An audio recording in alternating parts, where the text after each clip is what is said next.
Software, computer software. अब देखो, जो हार्डवेयर की परिभाषा थी, इसके अपोजिट जो चीज है वो सॉफ्टवेयर के रूप में परिभाषित की जाती है। सॉफ्टवेयर क्या है? कंप्यूटर का वो भाग होता है जो हमको दिखाई तो दे सकता है लेकिन हमको इसको जिसको हम छू नहीं सकते हैं, सॉफ्टवेयर कहलाता है। ये दरअसल क्या है? नियमों, क्रियाओं, क्रियाओं, प्रोग्रामों का समूह है। एक नियमों क्रियाओं का समूह है। कंप्यूटर सॉफ्टवेयर नियमों क्रियाओं का एक समूह है जो कंप्यूटर के विभिन्न कार्यों को नियंत्रित करता है।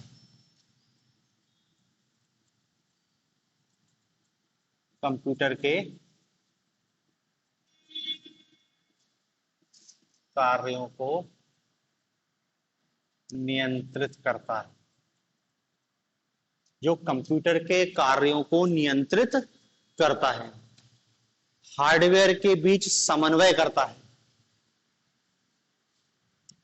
हार्डवेयर के जितने भी कंपोनेंट है ना, हार्डवेयर के बीच समन्वय करता है। नियमों क्रियाओं का समूह है जो कंप्यूटर के कार्यों को नियमित करता है, हार्डवेयर के बीच समन्वय स्थापित करता है, ठीक है ना, जिसे हम छू नहीं सकते हैं, फिजिकल रूप से छू नहीं सकते हैं, वही कहलाते हैं सॉफ्टवेयर। वही सब कहलाते हैं सॉफ्टवेयर। जो भी हम नाम सुनते हैं, MS ऑफिस है, MS डॉस है, लाइनक्स है, पावर पॉइंट है, ये सब क्या है? सॉफ्टवेयर के उदाहरण हैं। मतलब देखो, आप इस रूप में समझ सकते हो, कंप्यूटर के दो पार्ट, हार्डवेयर, सॉफ्टवेयर। जिसको हम छू सकते हैं वो हार्डवेयर कहला रहा। हमारा शरीर, जिसको जो आपको दिखाई दे रहा है, जो छू सकते हो, चाहे शरीर के अंदर का हिस्सा हो चाहे शरीर के बाहर का हिस्सा हो, सब हार्डवेयर है। हमारा पूरा भौतिक शरीर है, हड्डी, मांस, मज्जा, ये सब हार्डवेयर। इस हार्डवेयर में काम करने के लिए सॉफ्टवेयर की जरूरत होती है। सॉफ्टवेयर मतलब आपका क्या है? आप उसको मन कह लो, विचार कह लो, कई लोग आत्मा भी कह सकते हैं, सॉफ्टवेयर है आपकी। इसी टाइप से कंप्यूटर फिजिकल मशीन है। वो फिजिकल मशीन काम कैसे करेगी? फिजिकल मशीन को काम करने के लिए कोई निर्देश दिए जाएंगे, तो जो निर्देश होते हैं वही होते हैं सॉफ्टवेयर।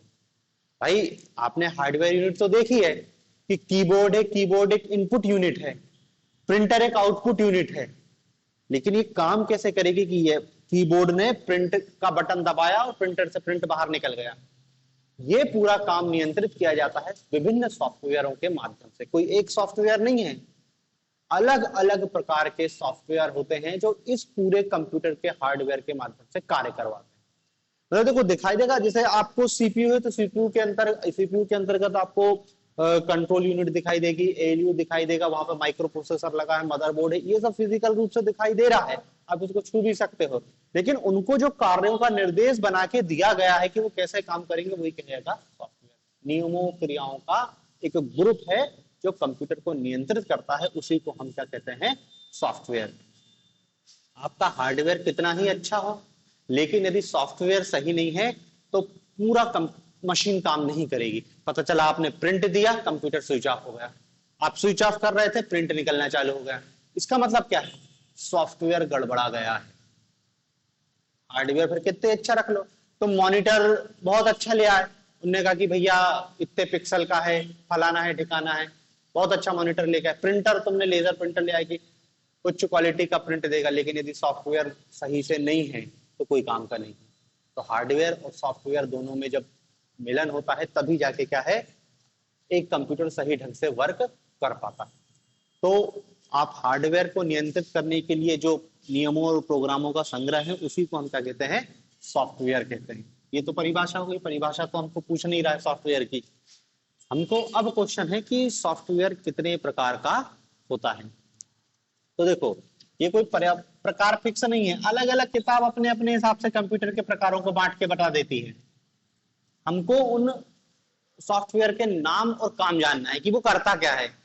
जैसे एक होते हैं जिसको हम कहते हैं सिस्टम सॉफ्टवेयर,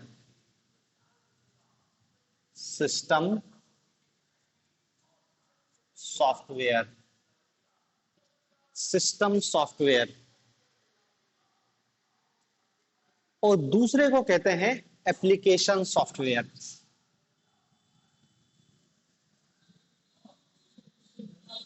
एप्लीकेशन सॉफ्टवेयर। एक होता है सिस्टम सॉफ्टवेयर और एक होता है एप्लीकेशन सॉफ्टवेयर। सिस्टम सॉफ्टवेयर को अलग अलग कैटेगरी में बांट देते हैं। इसको तीन टाइप के सिस्टम सॉफ्टवेयर हमको दिखाई देते हैं। एक को कहते हैं हम यूटिलिटी सॉफ्टवेयर, यूटिलिटी सॉफ्टवेयर। एक होता है आपका यूटिलिटी सॉफ्टवेयर, दूसरा होता है ऑपरेटिंग सॉफ्टवेयर, ऑपरेटिंग सॉफ्टवेयर, और तीसरा होता है लैंग्वेज ट्रांसलेटर।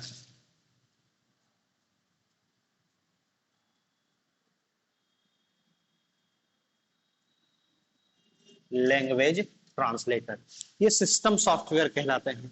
और जो एप्लीकेशन सॉफ्टवेयर होते हैं वो भी दो प्रकार के होते हैं। एक होता है जनरल एप्लीकेशन सॉफ्टवेयर,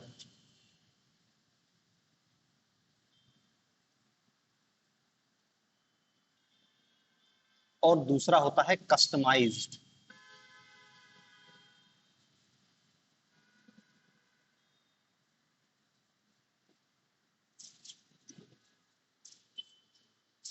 एक होता है आपका जनरल एप्लीकेशन सॉफ्टवेयर और दूसरा होता है कस्टमाइज्ड एप्लीकेशन सॉफ्टवेयर। ठीक है ना, ये दो प्रकार के एप्लीकेशन। जनरल मतलब सामान्य, ये आपका सामान्य हो गया, और ये विशेषीकृत हो गया, सामान्य और विशेषीकृत। देखो हिंदी करने की कोई जरूरत नहीं है, अंग्रेजी नाम याद रखो। General software, general application software और कस्टमाइज एप्लीकेशन सॉफ्टवेयर। नहीं तो फिर यूटिलिटी का भी हिंदी आप किताब में देखोगे तो उन्होंने कहा कि भैया उपयोगिता वाले सॉफ्टवेयर, बहु उपयोगी सॉफ्टवेयर, कुछ भी लिखा। अपन को सिर्फ पॉइंट नाम याद रखना है, utility software, operating software, language software, system software. क्योंकि देखो हमको तो क्वेश्चन यही आएगा कि निम्नलिखित में से कौन सा सिस्टम सॉफ्टवेयर का उदाहरण है। सबसे ज्यादा संभावना इसी टाइप की क्वेश्चन, निम्नलिखित में से कौन सा एप्लीकेशन सॉफ्टवेयर का उदाहरण। एक तो ये क्वेश्चन आ सकता है। दूसरा क्वेश्चन आ सकता है कि काम क्या करते हैं, कि एप्लीकेशन सॉफ्टवेयर क्या करता है।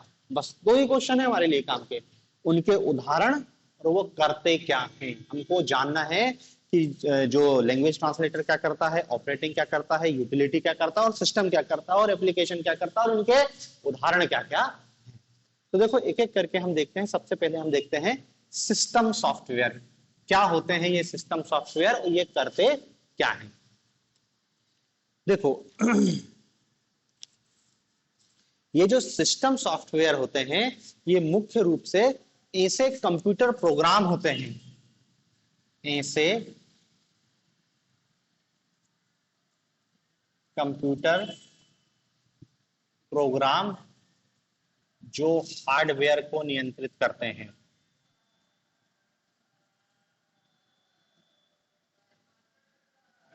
ऐसे कंप्यूटर प्रोग्राम जो किसको नियंत्रित कर रहे हैं, हार्डवेयर को मैनेज करते हैं। एप्लीकेशन,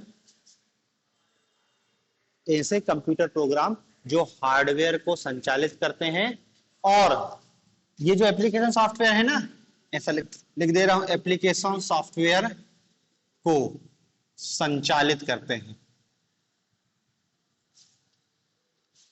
और जो एप्लीकेशन सॉफ्टवेयर को संचालित करते हैं सिस्टम सॉफ्टवेयर कहलाते हैं। मतलब देखो इस कंप्यूटर का जो सबसे मेन सॉफ्टवेयर है वो सिस्टम सॉफ्टवेयर ही होता है। क्यों? क्योंकि सिस्टम सॉफ्टवेयर क्या कर रहा है, पूरा हार्डवेयर को नियंत्रित कर रहा है। ठीक है, और ये जो आपके एप्लीकेशन सॉफ्टवेयर है इनको भी संचालित कर रहा है। मतलब बिना सिस्टम सॉफ्टवेयर के कोई कंप्यूटर वर्क कर ही नहीं सकता। सिस्टम सॉफ्टवेयर की मदद से ही कंप्यूटर चलने योग्य बन पाता है। ठीक है ना। तो सिस्टम सॉफ्टवेयर क्या है, वही कंप्यूटर प्रोग्रामों का समूह है जो हार्डवेयर को नियंत्रित करते हैं और एप्लीकेशन सॉफ्टवेयर को संचालित करते हैं। मतलब इनके इसके बिना ये कोई काम का नहीं है। ऐसे सॉफ्टवेयर को हम सिस्टम सॉफ्टवेयर कहलाते हैं। ये सिस्टम सॉफ्टवेयर, अब देखो आप चाहो तो सिस्टम सॉफ्टवेयर के उदाहरण यही लिख सकते हैं। इसके कुछ उदाहरण आप याद रख लो कि जैसे विंडोज है, लाइनेक्स है, कंपाइलर है, एंटीवायरस सॉफ्टवेयर है, ये सब क्या है, सिस्टम सॉफ्टवेयर के उदाहरण ही हैं। डॉस, विंडोज, सब चीज, विंडोज,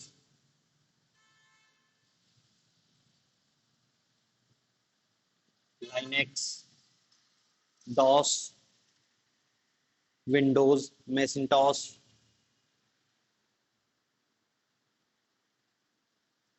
ठीक है ना। इनके जो भी उदाहरण होंगे अभी अपन पढ़ेंगे इनके उदाहरण, तो वो सारे उदाहरण क्या है, सिस्टम सॉफ्टवेयर के ही उदाहरण है। क्योंकि चाहे देखो यूटिलिटी सॉफ्टवेयर हो, चाहे ऑपरेटिंग सॉफ्टवेयर हो, चाहे लैंग्वेज सॉफ्टवेयर, लेकिन है तो वो एक क्या, सिस्टम सॉफ्टवेयर। तो बहुत सारे उदाहरण हैं, ये इन सब के उदाहरण सिस्टम सॉफ्टवेयर के ही उदाहरण हैं। सिस्टम सॉफ्टवेयर हमने देखा तीन टाइप का है, यूटिलिटी, ऑपरेटिंग और लैंग्वेज ट्रांसलेटर। अब देखो यूटिलिटी जो सॉफ्टवेयर होते हैं वो क्या होते हैं।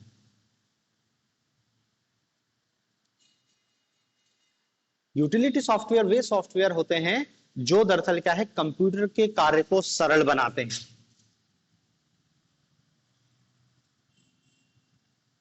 कंप्यूटर के कार्य को सरल बनाते हैं,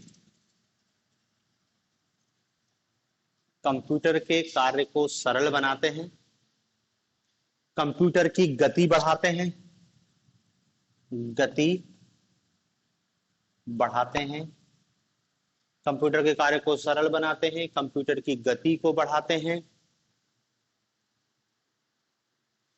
कंप्यूटर में यदि कोई अशुद्धि हो, अशुद्धियों को दूर करते हैं,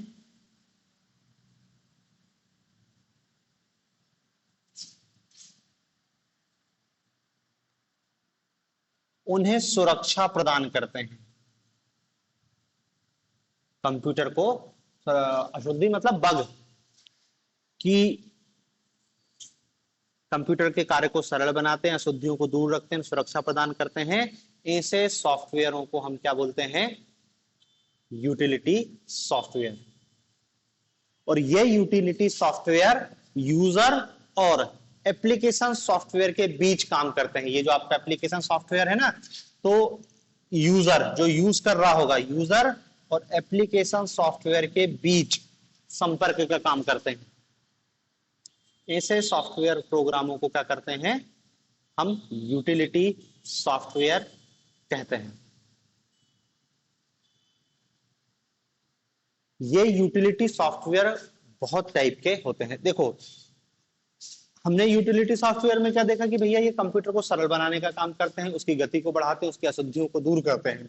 तो अब क्या है, बहुत सारे प्रकार के हमको क्या है, यूटिलिटी सॉफ्टवेयर दिखाई देते हैं। भाई गलती ढूंढने वाला एक अलग सॉफ्टवेयर हो जाएगा।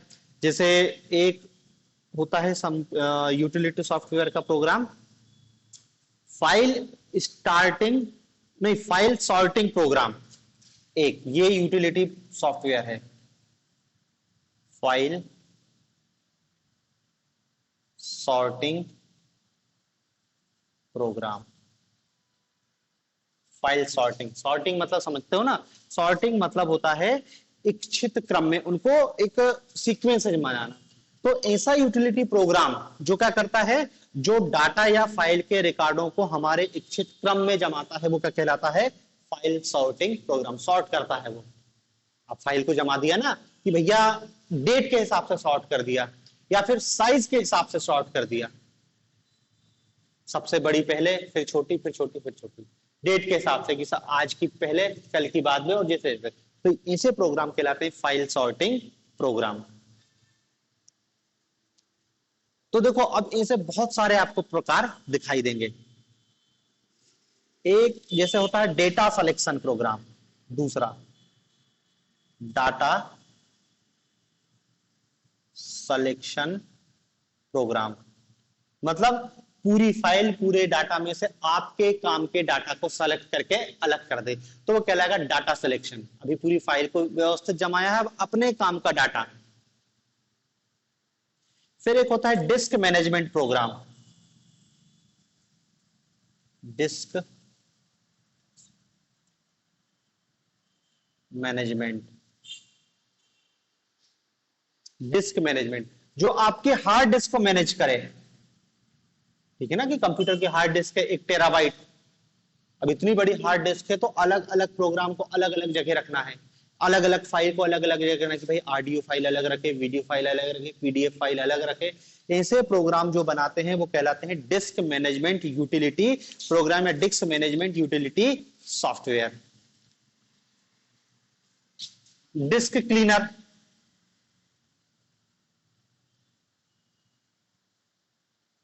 नाम से ही है डिस्क क्लीनर कह लो या डिस्क क्लीनअप, जो आपकी हार्ड डिस्क से अशुद्धियों को हटा दे, वो डिस्क क्लीनर यूटिलिटी सॉफ्टवेयर कहलाएंगे। Disk formatting,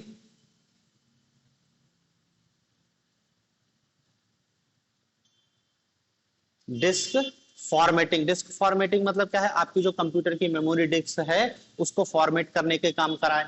antivirus utility program, backup program, file manager, ये सब फाइल मैनेजर आपके तो मोबाइल में भी दिखाई देगा फाइल मैनेजर। और इसका उदाहरण क्या बता सकते हैं, backup program, antivirus, backup program, antivirus, ये सब यूटिलिटी सॉफ्टवेयर के उदाहरण हैं।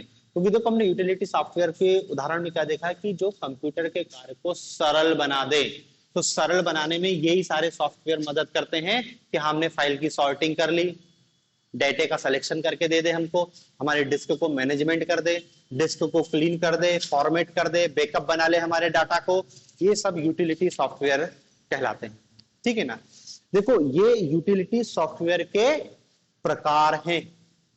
अब यदि आपसे यूटिलिटी सॉफ्टवेयर के उदाहरण पूछे जाएगा तो वो फिर यूटिलिटी सॉफ्टवेयर के उदाहरण अलग आएंगे भाई। फिर देखो हमने क्या लिखा है, एंटीवायरस, तो जितने एंटीवायरस हैं वो सब यूटिलिटी सॉफ्टवेयर के अंतर्गत आ जाएंगे।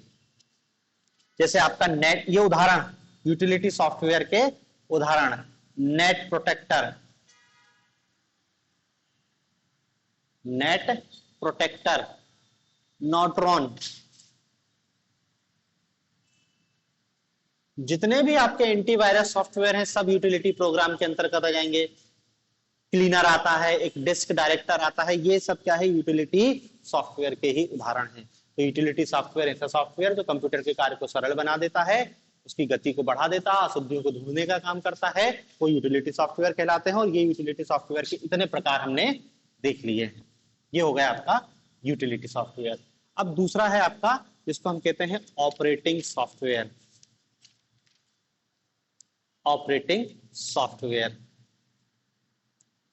अब देखो सबसे मेन यही ऑपरेटिंग सॉफ्टवेयर ही होते हैं। ये वो सॉफ्टवेयर होते हैं जो कंप्यूटर में चलने वाले सभी प्रोग्राम और कंप्यूटर से जुड़ी सभी डिवाइस को संचालित करते हैं। कंप्यूटर की सभी प्रोग्राम व सभी डिवाइस को चलाने में मदद करते हैं। समझ रहे ना, देखो हमने क्या लिखा था अभी, सिस्टम सॉफ्टवेयर की परिभाषा कि ऐसे कंप्यूटर प्रोग्राम जो हार्डवेयर को नियंत्रित करते हैं और एप्लीकेशन सॉफ्टवेयर को संचालित करते हैं। तो देखो इस सिस्टम सॉफ्टवेयर का जो टाइप है ऑपरेटिंग सॉफ्टवेयर, यही सब कुछ करता है। ये हार्डवेयर को संचालित करेगा, ये कंप्यूटर में जो अन्य एप्लीकेशन है उनको संचालित करेगा, सब कुछ यही करेगा ऑपरेटिंग सिस्टम। तो देखो एक रूप में हम कहें कि भैया बिना सिस्टम सॉफ्टवेयर के कंप्यूटर रन नहीं कर सकता, बात सही है। लेकिन यदि कहें कि बिना ऑपरेटिंग सॉफ्टवेयर के सिस्टम सॉफ्टवेयर, मतलब बिना ऑपरेटिंग सॉफ्टवेयर के कोई कंप्यूटर रन नहीं कर सकता, ये बात ज्यादा सही है। क्योंकि ऑपरेट करना, ऑपरेट मतलब संचालित, भाई जैसे गाड़ी में ड्राइवर होता है, भाई गाड़ी में ब्रेक भी है, एक्सीलेटर भी है, लाइट भी है, सब चीजें हैं, हॉर्न भी है, लेकिन जब उस पर ड्राइवर बैठता है तब वो चलती है। तो कंप्यूटर का ड्राइवर है उसका ऑपरेटिंग सॉफ्टवेयर। बिना ड्राइवर के जैसे गाड़ी नहीं चलेगी, तो बिना ऑपरेटिंग सॉफ्टवेयर के कोई कंप्यूटर रन नहीं हो सकता। ये कंप्यूटर की जान है, उसकी आत्मा। बिना ऑपरेटिंग सिस्टम के कुछ नहीं हो सकता। आपका हार्डवेयर सॉफ्टवेयर सब धरा की धरा रह जाएगा। ठीक है ना। तो ऐसे सॉफ्टवेयर को हम क्या कहते हैं, ऑपरेटिंग सॉफ्टवेयर। ठीक है ना। अब देखो इस ऑपरेटिंग सॉफ्टवेयर के, ये ऑपरेटिंग सॉफ्टवेयर करता क्या क्या है, सब कुछ यही करता है ऑपरेटिंग सॉफ्टवेयर ही।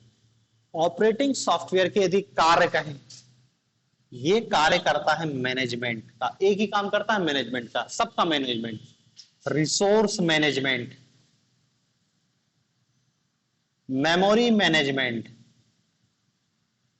Resource management, memory management, processor management, device management, processor, device, computer से जुड़ी जितनी भी डिवाइसेस हैं, task management, job scheduling,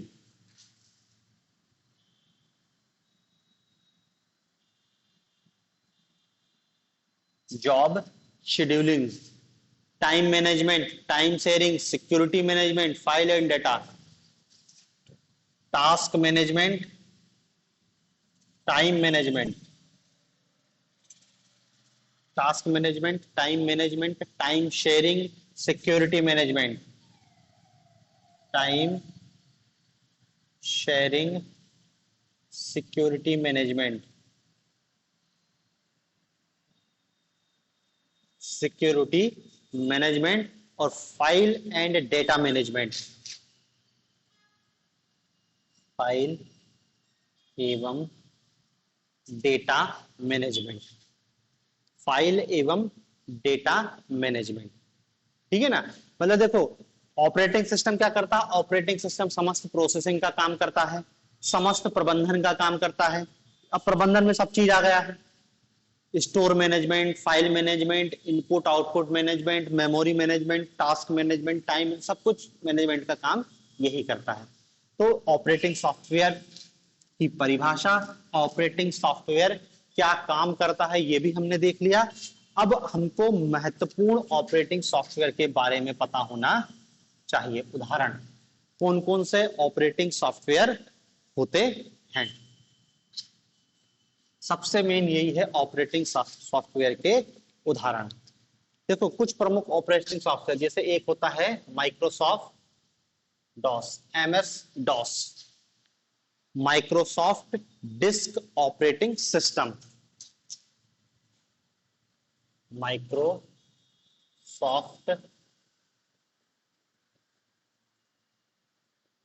operating system, ये माइक्रोसॉफ्ट कंपनी का नाम है, और सॉफ्टवेयर का नाम क्या है, डीओएस डॉस। इसको माइक्रोसॉफ्ट और आईबीएम ने 1981 में विकसित किया था, और ये माइक्रोसॉफ्ट का पहला ऑपरेटिंग सिस्टम है।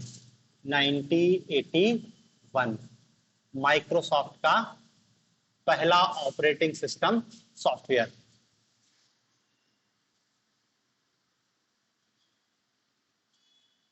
फिर एमएस डॉस के बाद एक और हुआ, जिसको कहते हैं यूनिक्स, UNIX।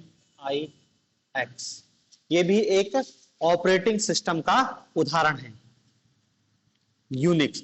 इसको 1970 में केन थॉमसन एंड डेनिस रिची ने बेल प्रयोगशाला में विकसित किया। थॉमसन एवं रिची, बस इतना याद रख लेना, थॉमसन और रिची, यूनिक्स। और ये क्या है, एक multi user time sharing operating system है। Multi user time sharing, multi user time sharing operating system है, ऑपरेटिंग सॉफ्टवेयर है ये। फिर इसके बाद है लाइनिक्स।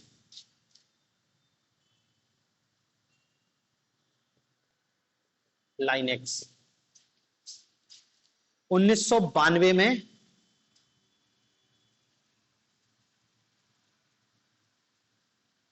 पीसी के लिए बनाया गया सॉफ्टवेयर है। 1992 में पीसी के लिए, पीसी मतलब समझ रहे ना, पर्सनल कंप्यूटर के लिए बनाया गया एक ऑपरेटिंग सॉफ्टवेयर है।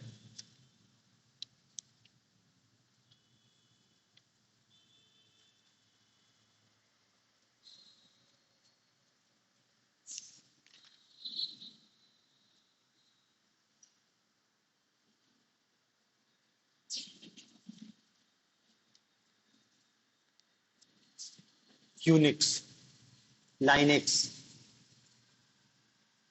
ठीक है ना। और ये एक ओपन सोर्स ऑपरेटिंग सिस्टम है, ओपन सोर्स ऑपरेटिंग सिस्टम।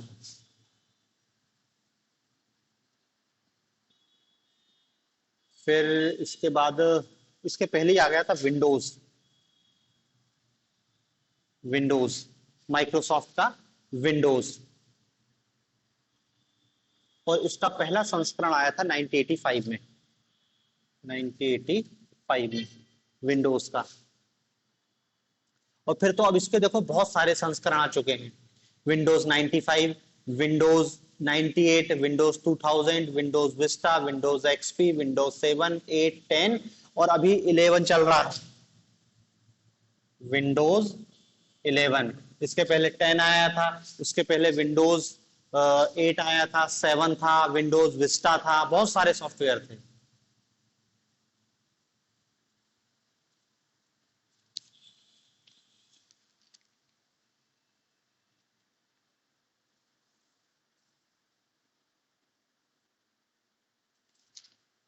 फिर एक और सॉफ्टवेयर, ऑपरेटिंग सॉफ्टवेयर है मैक, MAC, मैक।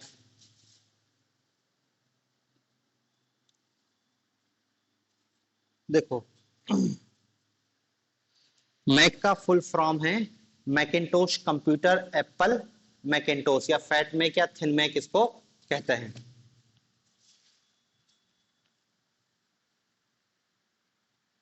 ये आया था 1984 में सबसे पहले।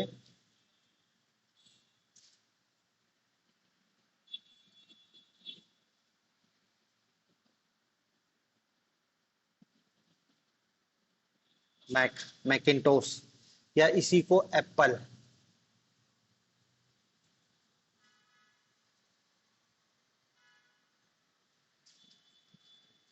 या फैट मैक भी कहते हैं इसको, फैट मैक या THIA थिन मैक भी कहते हैं,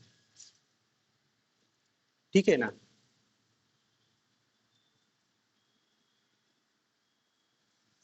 और ये जो आपका एप्पल का कंप्यूटर आता है वो इसी सॉफ्टवेयर पर चलता है। तो देखो Unix, Linux, Windows, Macs, MS DOS, MS Office, क्या कहते हैं आपका विंडोज, विंडोज के बहुत सारे वर्जन हैं। फिर एक और है उबंटू, UBNTU, उबंटू। ये भी एक क्या है, कंप्यूटर सॉफ्टवेयर है जो 2004 को लॉन्च हुआ था, 2004, उबंटू। ये भी दरअसल क्या है, ओपन सोर्स। अभी देखेंगे ओपन सोर्स क्या होता है, अभी तो बस लिख लो कि ये भी एक क्या है, ओपन सोर्स सॉफ्टवेयर है, ओपन सोर्स ऑपरेटिंग सॉफ्टवेयर है।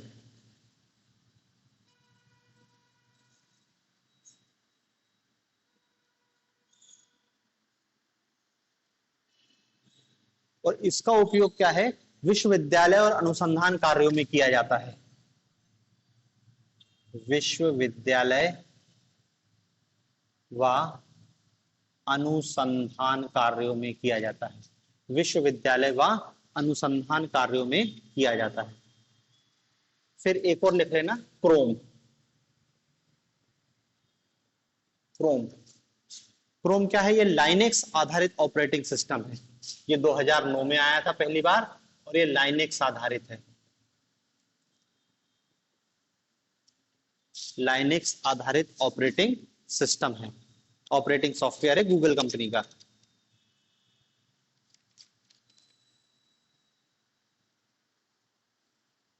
ठीक है ना।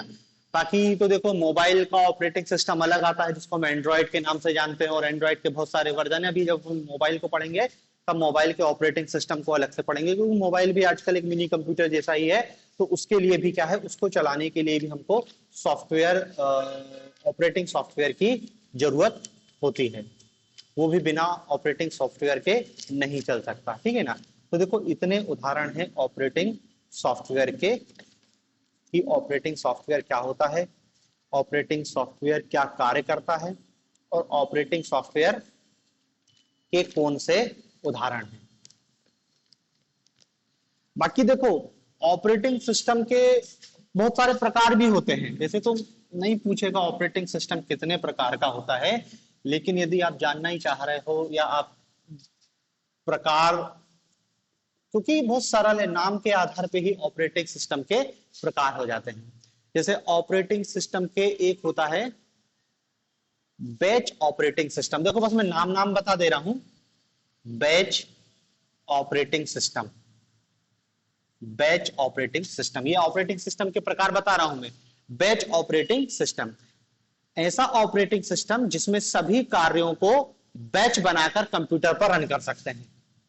सभी कार्य बैच, बैच मतलब समझ रहे हैं, समूह बनाकर कर सकते हैं, समूह बनाकर कंप्यूटर पे एक साथ रन कर सकते हैं। इसको हम बैच ऑपरेटिंग सिस्टम कहते हैं। फिर एक होता है सिंगल यूजर ऑपरेटिंग सिस्टम, ये बैच हो गया। दूसरा प्रकार है single user, single user operating system. Single user operating system क्या है, एक सिस्टम में केवल एक यूजर ही कार्य कर सकता है, एक सिस्टम में एक यूजर। जैसे इसका उदाहरण है आपका डॉस, सिंगल यूजर। फिर एक होता है multi user, multi user operating system, एक साथ एक समय में एक से अधिक यूजर कार्य कर सकते हैं। जैसे Mac, Linux, Unix, Windows, Ubuntu, सब मल्टी यूजर हैं।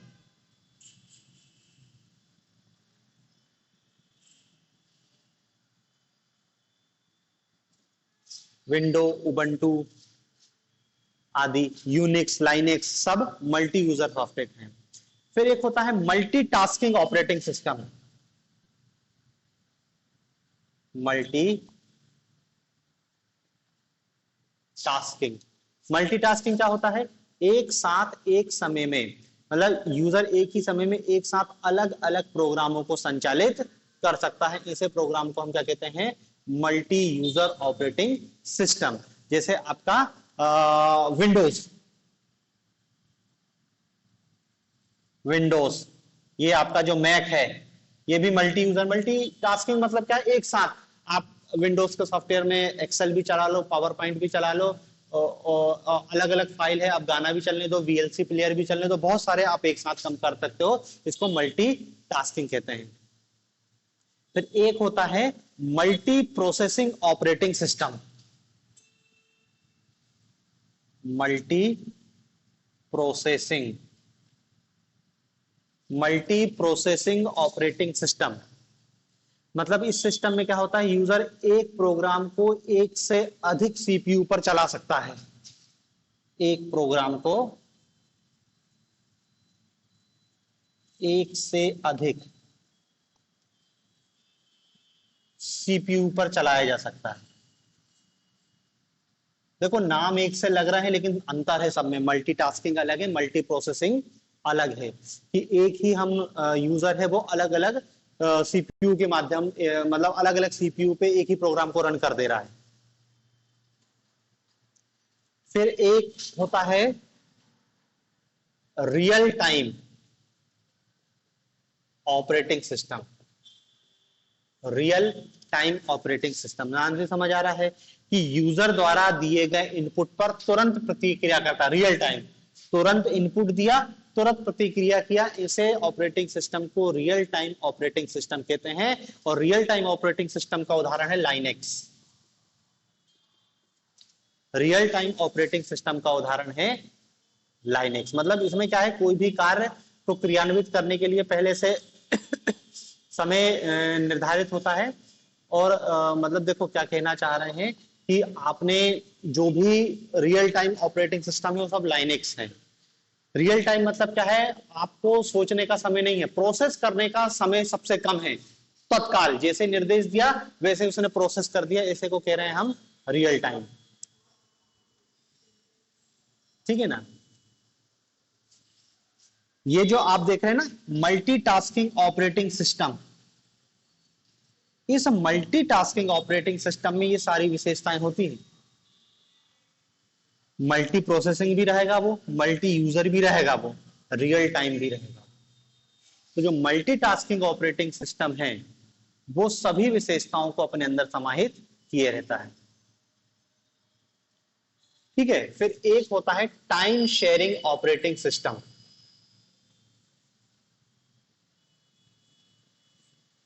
Time sharing operating system, time sharing operating system क्या होता है, यूजर एक समय में एक से ज्यादा टास्क कर सकता है। एक समय में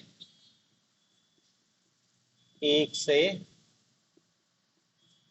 ज्यादा कार्यों को संचालित करता है, उसको टाइम शेयरिंग ऑपरेटिंग सिस्टम कहते हैं। ठीक है ना। हर टास्क के लिए अलग अलग टाइम होता है, इसलिए इसको टाइम शेयरिंग सॉफ्टवेयर कह देते हैं। और इसका उदाहरण लिख लेना Unix, time sharing software system. फिर एक होता है एम्बेडेड ऑपरेटिंग सिस्टम, हार्डवा।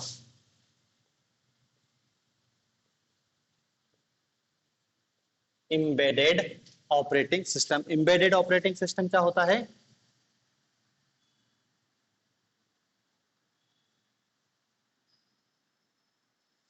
देखो ये ऑपरेटिंग सिस्टम क्या है, किसी विशेष डिवाइस या किसी विशेष कार्य को पूरा करने के लिए कि इसका उपयोग करते हैं, किसी विशेष कार्य को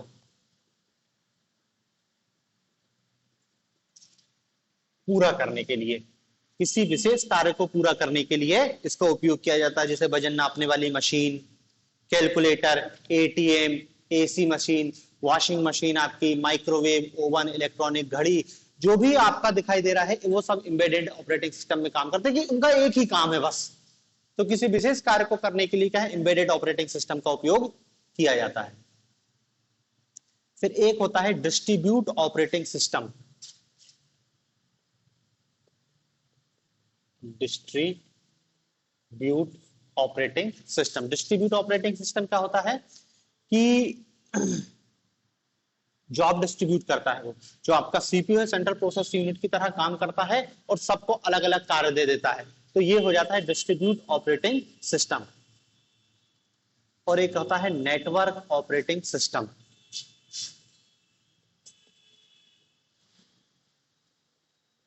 network operating system, network operating system क्या होता है, एक कंप्यूटर को दूसरे कंप्यूटर से जोड़ने, नेटवर्किंग आ गया ना, एक कंप्यूटर दूसरे कंप्यूटर से जुड़ेगा तो उसके लिए हमको क्या है, नेटवर्क ऑपरेटिंग सॉफ्टवेयर या नेटवर्क ऑपरेटिंग सॉफ्टवेयर की आवश्यकता होगी।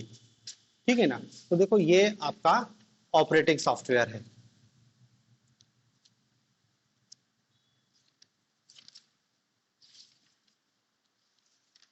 ठीक है ना। तो देखो ये इतने प्रकार के आपको ऑपरेटिंग सॉफ्टवेयर के बारे में पता होना चाहिए।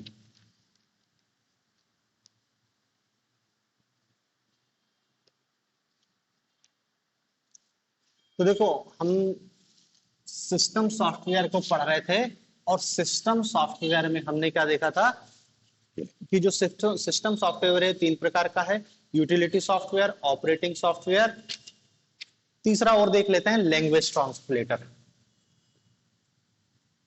लैंग्वेज ट्रांसलेटर, नाम से समझ आ रहा है कि लैंग्वेज को ट्रांसलेट करने वाले सॉफ्टवेयरों को लैंग्वेज ट्रांसलेटर सॉफ्टवेयर कहते हैं। अब लैंग्वेज ट्रांसलेटर की जरूरत क्यों पड़ी, देखो दरअसल समस्या क्या है कि जो कंप्यूटर है कंप्यूटर कंप्यूटर तब काम करेगा जब आप उसको निर्देश दोगे। आप कहोगे कि प्रिंट, तब जाके वो प्रिंट निकालेगा। तो PRINT प्रिंट लिख के दो, तब जो प्रिंट निकालेगा। आपने उस प्रिंट की एक बटन बना दी है। लेकिन समस्या क्या है कि जो कंप्यूटर है वो केवल मशीन भाषा को समझता है, केवल मशीन भाषा को समझता है। और मशीन भाषा मतलब binary number system. Binary, binary मतलब 0 और 1, बस इतना समझता है कंप्यूटर। 0 और 1 की भाषा को ही समझता है, बाइनरी लैंग्वेज को ही समझता है। आपको कोई भी निर्देश उसको 0 1 के रूप में देना पड़ेगा। अब 0 1 के रूप में आप कितने निर्देश दोगे? तो होता क्या है कि हम जो लैंग्वेज उपयोग करते हैं वो अलग होती है। कंप्यूटर जो लैंग्वेज अलग होता है, उपयोग करता है, उस जो समझता है वो अलग होती है। तो हमको क्या है, अब एक ट्रांसलेटर की आवश्यकता होगी। भाई हमको यदि कोई भाषा नहीं आती तो हम ट्रांसलेटर लेके आते हैं ना। तो कंप्यूटर क्या है, मशीन भाषा को समझता है और हमको मशीन भाषा नहीं आती आती है। दरअसल क्या है, मशीन भाषा में निर्देश देना बहुत कठिन काम हो जाता है। तो हम अपने काम को सरल बनाने के लिए क्या करते हैं, ऐसे उपकरण ले आते हैं जो मशीन भाषा को, जो हमारी भाषा को वो क्या है मशीन भाषा में ट्रांसलेट करते हैं। और ऐसों को क्या बोल देते हैं, ट्रांसलेटर सॉफ्टवेयर। ठीक है ना। क्या है कि कंप्यूटर केवल मशीन भाषा को समझता है और मशीन भाषा में प्रोग्राम तैयार करना कठिन होता है। इसलिए हमको क्या है, लैंग्वेज ट्रांसलेटर सॉफ्टवेयर की आवश्यकता होती है। और लैंग्वेज ट्रांसलेटर सॉफ्टवेयर 3 प्रकार के होते हैं, असेंबलर, कंपाइलर और इंटरप्रेटर। 3 टाइप के।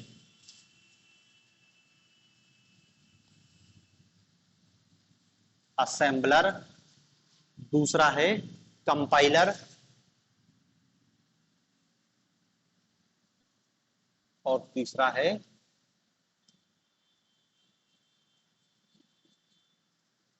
इंटरप्रेटर। इंटरप्रेटर, ठीक है ना। अब देखो असेंबलर, ऐसा लैंग्वेज ट्रांसलेटर सॉफ्टवेयर जो असेंबली भाषा को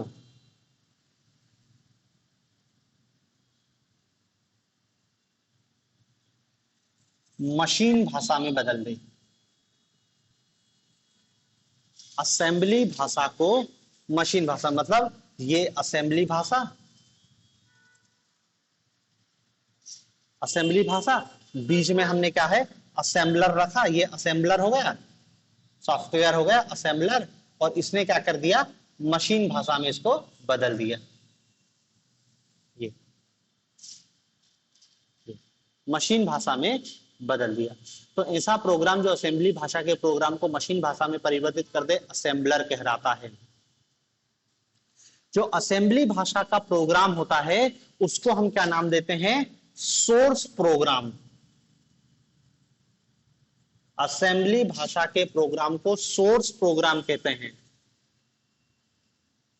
और जब इस मशीन भाषा में अनुवाद करने के बाद जो प्रोग्राम बचता है इसको कहते हैं object program. Object program, object program, समझ गए। असेंबलर देखो हमको बस सीमित रूप में देखना है कि असेंबलर में क्या काम करता है, जो असेंबली भाषा को मशीन भाषा में कन्वर्ट कर देता है। जो असेंबली भाषा के प्रोग्राम है उसको हम सोर्स प्रोग्राम कहते हैं, और जब वो मशीन भाषा में ट्रांसफर हो जाता है तो उसको ऑब्जेक्ट प्रोग्राम कहते हैं। तो ये हो गया आपका असेंबलर। फिर दूसरा लैंग्वेज ट्रांसलेटर है कंपाइलर।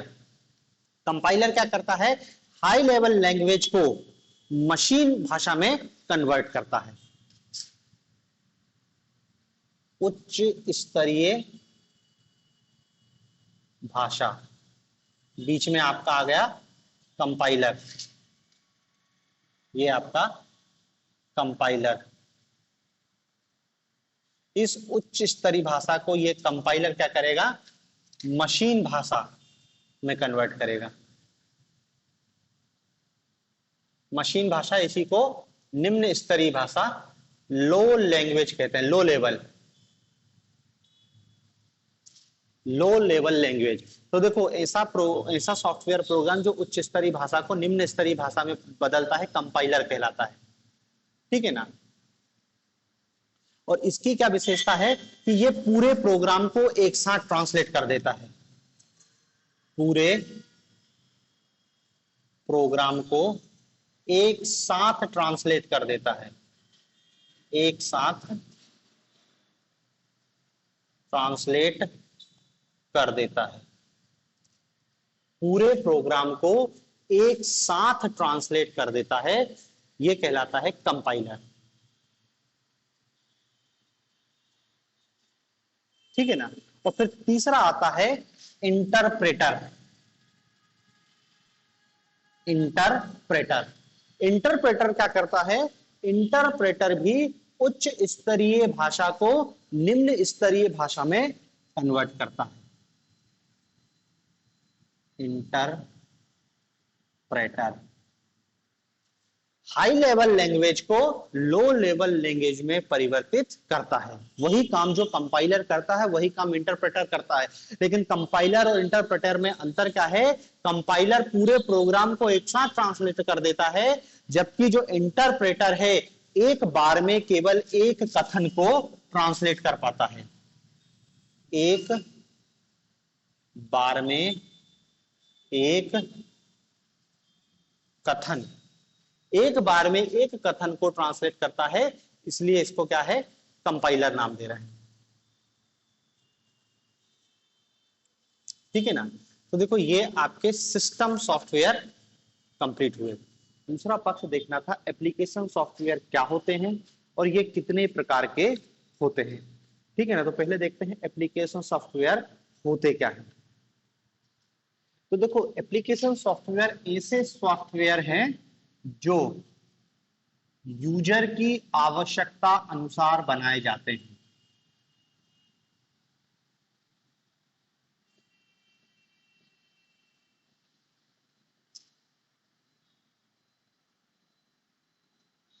जो यूजर की आवश्यकता अनुसार बनाए जाते हैं। मतलब समझ रहे हैं ना कि किसी विशेष उद्देश्य या जैसा काम हो उसके लिए वैसा सॉफ्टवेयर बना दिया, ऐसे सॉफ्टवेयर को एप्लीकेशन सॉफ्टवेयर कहते हैं। ये सॉफ्टवेयर आप अलग से जोड़ भी सकते हो और इनको अलग भी कर सकते हो, इससे कंप्यूटर पर कोई प्रभाव नहीं पड़ेगा। ये इधर ऑपरेटिंग सॉफ्टवेयर तो मस्त है, बिना ऑपरेटिंग सॉफ्टवेयर के कंप्यूटर रन ही नहीं होगा, लेकिन इधर से कोई फर्क नहीं है। किसी विशेष काम के लिए तुमने बनाया है तो वो कंप्यूटर को रन करने में, वो विशेष काम को करने में मदद करेगा, उसको अच्छे से करेगा। उसको हटा दिया तो वो विशेष काम नहीं होगा, लेकिन बाकी आपका कंप्यूटर तो रन होगा ही। तो एप्लीकेशन सॉफ्टवेयर ऐसे सॉफ्टवेयर है जो यूजर की आवश्यकता अनुसार बनाए जाते हैं। उनका काम होने पर उनको हटाया जा सकता है, उनको जोड़ा जा सकता है, इससे कंप्यूटर पर कोई प्रभाव नहीं पड़ता। कंप्यूटर अपना वर्क करता है बिना एप्लीकेशन सॉफ्टवेयर के भी। बस अंतर क्या हो जाएगा कि जो एप्लीकेशन सॉफ्टवेयर तुमने बनाया है वो काम वो उस कंप्यूटर में फिर नहीं हो पाएगा। ठीक है ना। तो ऐसे सॉफ्टवेयरों को हम क्या कहते हैं? एप्लीकेशन सॉफ्टवेयर, जो यूजर की आवश्यकता अनुसार बनाए जाते हैं। फिर देखो जैसे बहुत सारे उदाहरण हैं जो एप्लीकेशन सॉफ्टवेयर के हैं। जैसे सबसे कॉमन उदाहरण है टेली सॉफ्टवेयर। टेली टेली एक अकाउंटिंग सॉफ्टवेयर है, जो भी अकाउंट, खाता, बही, इन सबको मेंटेन करने के लिए एक सॉफ्टवेयर आता है टेली। इसके भी बहुत सारे वर्जन आ चुके हैं। तो टेली एक ऑपरेशन क्या कहते हैं एप्लीकेशन सॉफ्टवेयर है।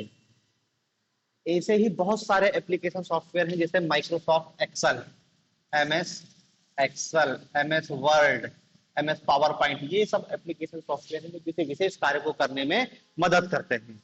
और भी विशेषीकृत सॉफ्टवेयर होते हैं, जैसे कोचिंग पढ़ाने के लिए कोई अपना एक अलग सॉफ्टवेयर बना ले, रेलवे रिजर्वेशन के लिए कोई सॉफ्टवेयर है, बैंकिंग सेक्टर में कोई अलग सॉफ्टवेयर है, उनके सबके अपने अपने सॉफ्टवेयर होते हैं।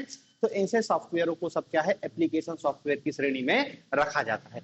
लेकिन इन एप्लीकेशन सॉफ्टवेयर को भी दो कैटेगरी में डिवाइड किया गया है। जो विशेषीकृत सॉफ्टवेयर हैं उनको भी हम क्या है? दो कैटेगरी में डिवाइड करते हैं। एक को कहते हैं हम सामान्य एप्लीकेशन सॉफ्टवेयर, सामान्य एप्लीकेशन सॉफ्टवेयर, और दूसरे होते हैं विशेषीकृत या विशेषीकृत या विशेष special application software, general application software और कस्टमाइज्ड एप्लीकेशन सॉफ्टवेयर। देखो सामान्य नाम से ही है, देखो एप्लीकेशन सॉफ्टवेयर है मतलब किसी विशेष काम के लिए बनाया जाएगा, लेकिन क्या है उसके आगे जोड़ दिए सामान्य, जनरल शब्द।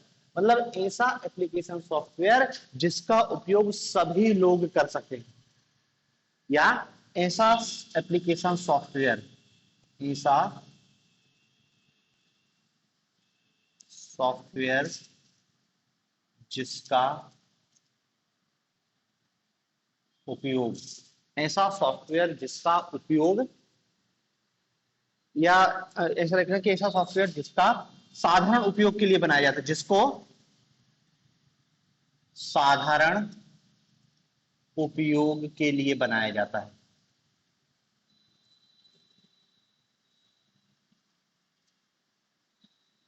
ऐसा सॉफ्टवेयर जिसको साधारण उपयोग के लिए बनाया जाता है। साधारण उपयोग के लिए मतलब क्या है? इसका उपयोग कंप्यूटर यूज करने वाले सभी यूजर कर सकते हैं, सभी यूजर कर सकते हैं। जो भी कंप्यूटर का उपयोग करेगा वो सब इन सॉफ्टवेयरों को चला सकता है। जैसे टैली, टैली एक एप्लीकेशन सॉफ्टवेयर है। और कौन सा एप्लीकेशन सॉफ्टवेयर है? अकाउंटिंग का एप्लीकेशन सॉफ्टवेयर। आप यदि अपने कंप्यूटर में अकाउंट को मेंटेन करना चाहते हो तो टैली ऐप सॉफ्टवेयर को डाउनलोड कर लो, कोई समस्या नहीं है। तो ऐसे सॉफ्टवेयर क्या है जो सबके लिए उपलब्ध है या जिसका उपयोग सभी लोग कर सकते हैं, ऐसे सॉफ्टवेयर को सामान्य एप्लीकेशन सॉफ्टवेयर कहते हैं। जैसे टैली, क्विक बुक,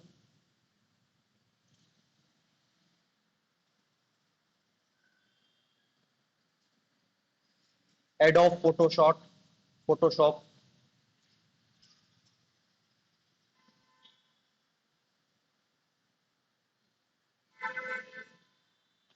और भी जितने सॉफ्टवेयर हैं जो आप, कोई भी कंप्यूटर चलाने वाला व्यक्ति जिन सॉफ्टवेयरों को उपलब्ध उपयोग कर सकता है। अब भले देखो सॉफ्टवेयर फ्री हो चाहे पैसे देके कर रहा हो, लेकिन उपयोग करने दे रहा है, तो ऐसे सॉफ्टवेयर को हम क्या बोलते हैं? सामान्य एप्लीकेशन सॉफ्टवेयर। फिर एक और कैटेगरी इसको क्या कह रहे हैं हम? विशेषीकृत सॉफ्टवेयर, कस्टमाइज एप्लीकेशन सॉफ्टवेयर। ऐसे सॉफ्टवेयर सबके उपयोग के लिए नहीं बनाए जाते हैं, ऐसे सॉफ्टवेयर विशेष उपयोग के लिए बनाए जाते हैं।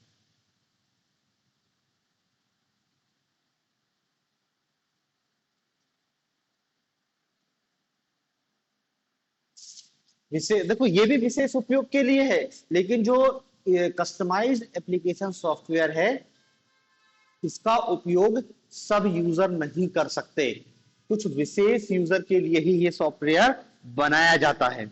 और ये सॉफ्टवेयर अन्य किसी का, जैसे अब रेलवे रिजर्वेशन है, इसके लिए एक अलग सॉफ्टवेयर है जो केवल क्या है? रेलवे रिजर्वेशन करने में मदद करता है। जो वहां पे रिजर्वेशन करने बैठा है वो एक सॉफ्टवेयर के माध्यम से उसको बता रहा है कि कौन से ट्रेन में कितनी सीट है, वो आपको टिकट बुक करके दे रहा है।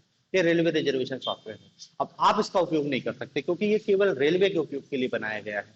बैंकिंग सेक्टर का सॉफ्टवेयर है, वो केवल बैंकिंग सेक्टर के लिए बनाया गया है कि जो बैंक में जो लोग होंगे वही उसका उपयोग कर पाएंगे। मौसम विभाग का अपना कोई सॉफ्टवेयर है, तो ऐसे सॉफ्टवेयरों को हम क्या कहते हैं?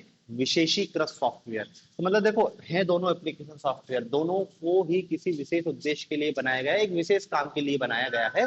एक सॉफ्टवेयर एक काम करेगा, टैली अकाउंट का काम करेगा, लेकिन टैली क्या है? सब डाउनलोड करके उपयोग कर सकते हैं। लेकिन जो हर कोई उपयोग नहीं कर रहा है, कोई विशेष लोगों के लिए ही बना है, वो कहलाता है कस्टमाइज्ड एप्लीकेशन सॉफ्टवेयर। ठीक है ना? तो देखो यही थी सॉफ्टवेयर के types. System software, application software. System के तीन है: यूटिलिटी, ऑपरेटिंग, लैंग्वेज ट्रांसलेटर और ये। आपको देखो प्रकार कुछ नहीं, आपको तो बस पता होना चाहिए यूटिलिटी सॉफ्टवेयर क्या है, इसके उदाहरण क्या हो। ऑपरेटिंग सॉफ्टवेयर क्या होता है, इसके उदाहरण क्या है। लैंग्वेज ट्रांसलेटर सॉफ्टवेयर क्या होता है, इसके उदाहरण क्या है। एप्लीकेशन सॉफ्टवेयर क्या होता है और इसके उदाहरण क्या क्या है। बहुत सारे एप्लीकेशन सॉफ्टवेयर हैं। पूछा जा सकता है निम्नलिखित में से कौन सा एप्लीकेशन सॉफ्टवेयर का उदाहरण नहीं है, या पूछ सकता है निम्नलिखित में से कौन सा ऑपरेटिंग सिस्टम नहीं है।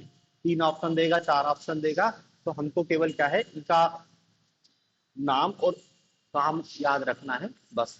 ठीक है ना? तो देखो ये सॉफ्टवेयर के टाइप्स हो गए।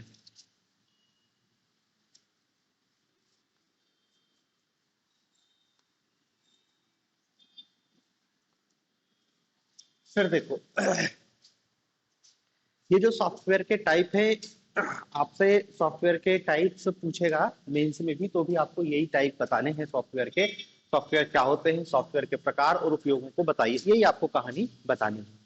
लेकिन क्या है कि कई बार कुछ हम और टाइप के भी सॉफ्टवेयर के नाम सुनते हैं, जैसे फ्रीवेयर होता है, शेयरवेयर होता है। ये भी यही सॉफ्टवेयर है, या तो वो एप्लीकेशन सॉफ्टवेयर होगा, या फिर वो आपका या तो ऑपरेटिंग सॉफ्टवेयर है, या फिर कस्टमाइज सॉफ्टवेयर है, प्रकार के इसी के अंतर्गत आएंगे। लेकिन क्या है, उपलब्धता के आधार पर भी, उपलब्धता के आधार पर सॉफ्टवेयर के प्रकार, ये डिवीजन केवल उपलब्धता के आधार, अवेलेबिलिटी के आधार पर ही किया गया है। जैसे एक होते हैं फ्रीवेयर। फ्रीवेयर नाम से ही समझ आ रहा होगा, ऐसे सॉफ्टवेयर जो डाउनलोड और उपयोग के लिए मुफ्त उपलब्ध हो, कोई कॉपीराइट का इशू नहीं है। प्ले स्टोर पे क्या कहते हैं, आप कहीं से भी इन सॉफ्टवेयरों को डाउनलोड कर सकते हो। डाउनलोड करके अपने कंप्यूटर में रन करो, कोई दिक्कत नहीं है। ऐसे सॉफ्टवेयर क्या फ्रीवेयर कहलाते हैं, जो डाउनलोड व उपयोग के लिए मुफ्त में उपलब्ध हो। डाउनलोड व उपयोग के लिए मुफ्त में उपलब्ध हो, इसमें कोई कॉपीराइट का इशू नहीं होता है। ऐसे सॉफ्टवेयर फ्रीवेयर कहलाते हैं। फिर शेयरवेयर।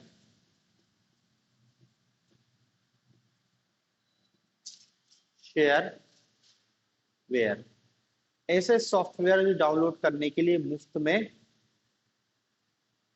उपलब्ध। देखो, शेयरवेयर ये भी डाउनलोड के लिए मुफ्त होता है।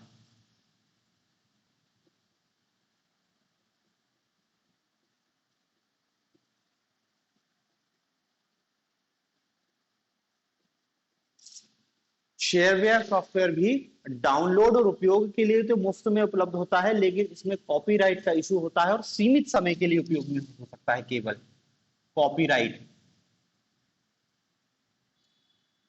सीमित समय के लिए उपलब्ध।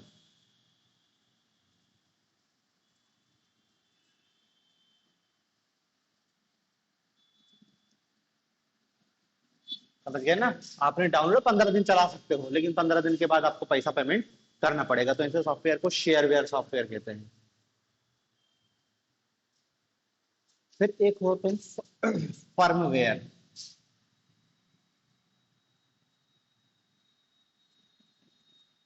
फर्मवेयर फर्मवेयर क्या है? विशेष उद्देश्य के लिए बनाए गए हैं। विशेष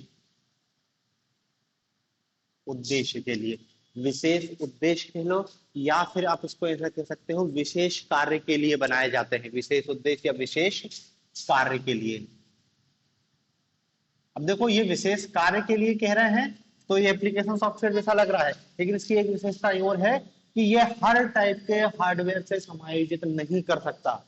ये कुछ विशेष कार्य के लिए बने हार्डवेयर के साथ ही संयोजित होते हैं। कुछ विशेष हार्डवेयर के साथ ही संयोजित होते हैं। कुछ विशेष हार्डवेयर के साथ ही संयोजित होते हैं। इनका संयोजन के लिए आपको विशेष हार्डवेयर की जरूरत पड़ती है। ठीक है। और फिर एक चौथी कैटेगरी होती है जिसको कहते हैं groupware. Groupware, freeware, shareware, firmware, और ये है ग्रुप वेयर। ये क्या होते हैं? ग्रुप वेयर ऐसे सॉफ्टवेयर होते हैं जो ग्रुप में उपलब्ध होते हैं।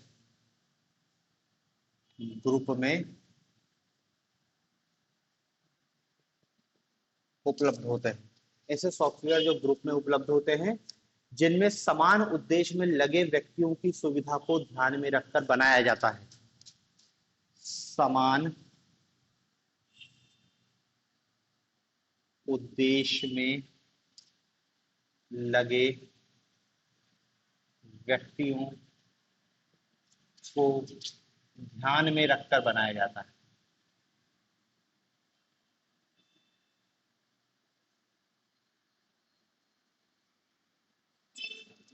ग्रुपवेयर ग्रुप में उपलब्ध होते हैं और इनका निर्माण क्या है, समान उद्देश्य में लगे व्यक्तियों की सुविधाओं को ध्यान में रखकर बनाया जाता है। और इसके उदाहरण लिख लेना, जैसे email, online chat, email, online chat, voice conferencing आदि। जैसे जितने भी इस टाइप के सॉफ्टवेयर होते हैं वो सब ग्रुपवेयर के अंतर्गत ही आते हैं। ठीक है ना। तो देखो ये उपलब्धता के आधार पर सॉफ्टवेयरों के प्रकार हैं। ठीक है। तो ये प्रकार है, लेकिन ये उपलब्धता के आधार पर नाम से पूछ लेते हैं कि फ्रीवेयर क्या होते हैं, ग्रुपवेयर क्या होते हैं, शेयरवेयर क्या होते हैं, फर्मवेयर क्या होते हैं। अलग से ये नाम के आधार पर पूछे जा सकते हैं। फिर एक जो सॉफ्टवेयर के प्रकार हैं, ये तो सामान्य सी बात हो गई कि एप्लीकेशन सॉफ्टवेयर क्या होते हैं, सिस्टम सॉफ्टवेयर क्या होते हैं, ऑपरेटिंग सॉफ्टवेयर क्या, लैंग्वेज ट्रांसलेशन क्या है। यहाँ पे क्या है, एक वो क्वेश्चन ही पूछता है सीधे सीधे कि निम्नलिखित में से किस सॉफ्टवेयर का उपयोग किस क्षेत्र में किया जाता है। जैसे आप एक बहुत कॉमन नाम है टैली। टैली हर व्यक्ति जानता है कि टैली का उपयोग अकाउंटिंग के लिए किया जाता है।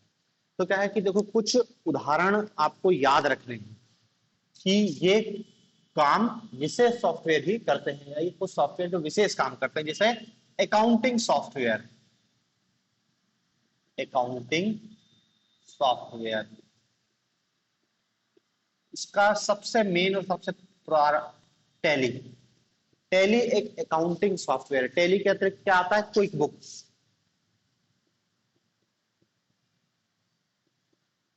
खाता बुक,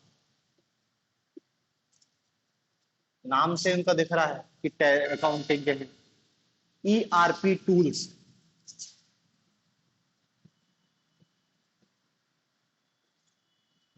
ये सब क्या है, अकाउंटिंग सॉफ्टवेयर है। फिर एक आता है database software, database software, database software. Database software इसके उदाहरण याद रखो, SQL server, SQL server, MS access,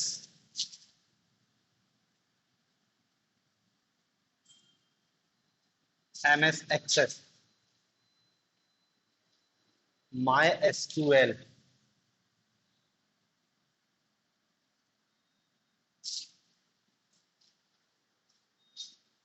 और एक और है लोटस अप्रोच।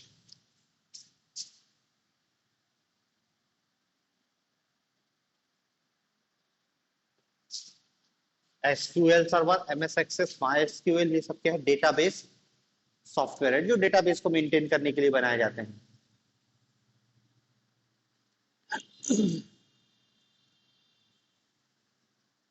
फिर एक और होते हैं जिसको कहते हैं स्प्रेड शीट सॉफ्टवेयर, तीसरी category, SPREAD, spread sheet software.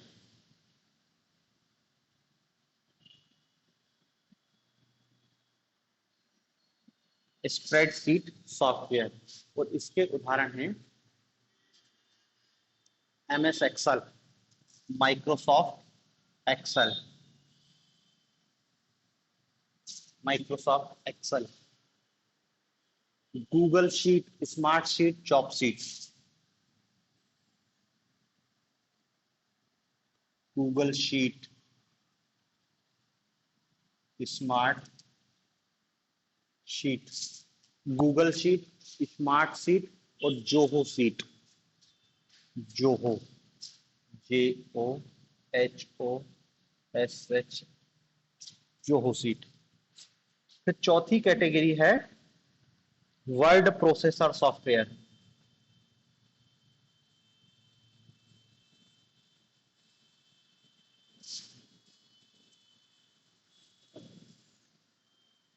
Word processor software और इसका उदाहरण लिखना, MS Word, Microsoft Word, Apple work,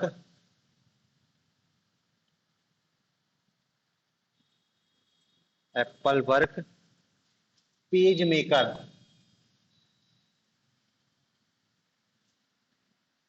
page maker, ये सब वर्ड प्रोसेसर सॉफ्टवेयर हैं।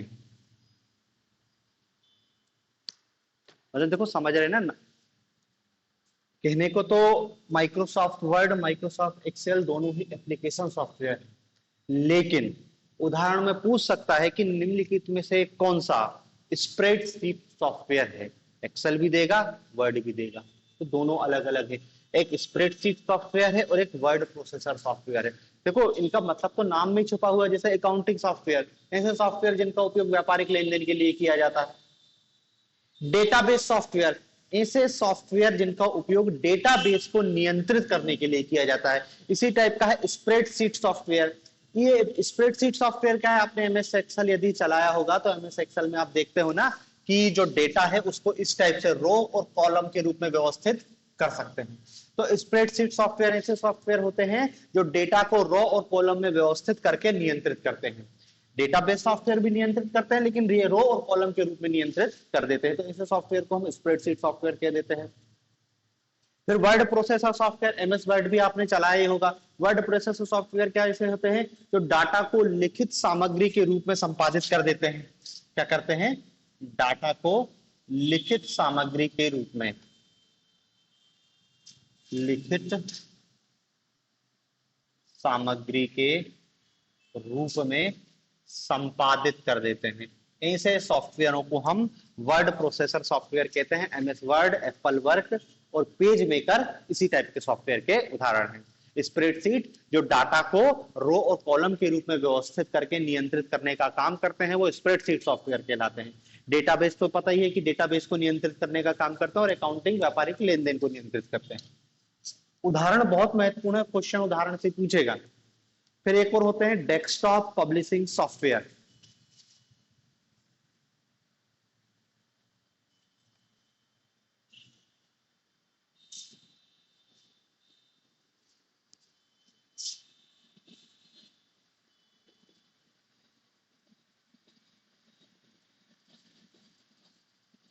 डेस्कटॉप पब्लिशिंग सॉफ्टवेयर, इनका उपयोग काय के लिए किया जाता है, इनका उपयोग टेक्स्ट और ग्राफिक्स को मैनेज मैनेज करने के लिए। टेक्स्ट जो शब्द होते हैं ना, text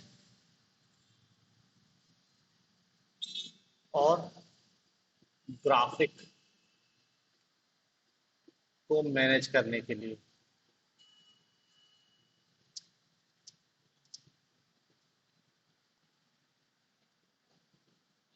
desktop publishing software text और ग्राफिक्स को मैनेज करने के लिए इनका उपयोग किया जाता है। देखो इसके उदाहरण हैं एडोब इन डिजाइन, एडोब इन डिजाइन,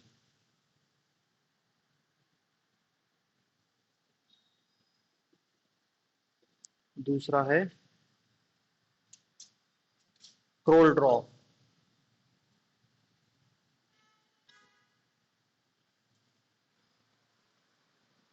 तीसरा है adobe page maker, adobe page maker,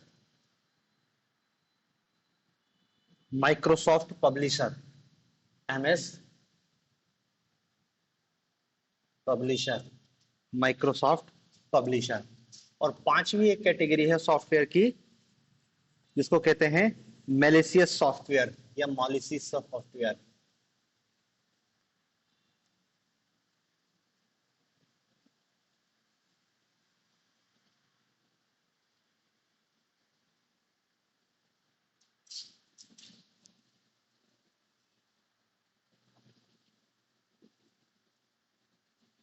malicious software, malicious software क्या है, ऐसे सॉफ्टवेयर जिनका उद्देश्य कंप्यूटर को नुकसान पहुंचाना होता है,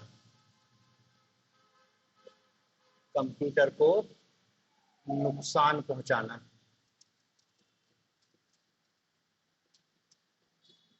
ऐसे सॉफ्टवेयर जिनका उद्देश्य कंप्यूटर को नुकसान पहुंचाना होता है। और जितने टाइप के हमारे वायरस, समझ इसका उदाहरण लिख रहे हैं ना, मालवेयर। अब मालवेयर में आपके सब आ गए, मतलब वायरस भी आ गया, वार्म भी आ गया, ट्रोजन, अभी पढ़ेंगे अपन वायरस के प्रकार, तो सब इसमें समझ आएगा। तो बस ऐसे सॉफ्टवेयरों को क्या है, मेलिशियस सॉफ्टवेयर कहा जाता है। ठीक है ना। तो देखो इतना आपको याद रखना है।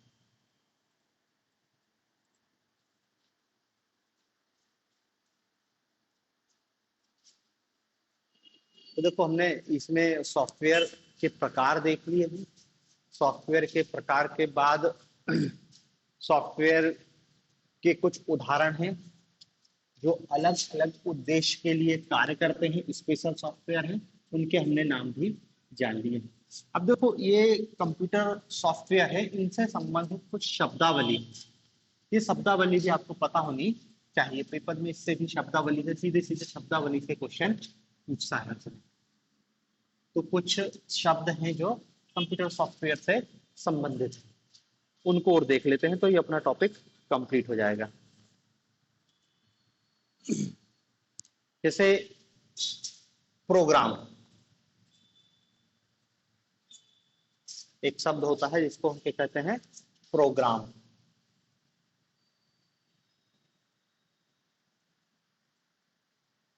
प्रोग्राम प्रोग्राम क्या होता है? प्रोग्राम दरअसल क्या है, निर्देश है एक टाइप का। एक कंप्यूटर को दिया गया एक ऐसा निर्देश जो कंप्यूटर की समझ आने वाली भाषा में दिया जाता है। मतलब प्रोग्राम शब्द को यदि परिभाषित करें तो जब यूजर किसी विशेष कार्य के लिए, यूजर किसी विशेष कार्य के लिए, यूजर जब किसी विशेष कार्य करवाने के लिए, यूजर किसी विशेष कार्य को करवाने के लिए कंप्यूटर की समझ में आने वाली, कंप्यूटर की समझ आने वाली,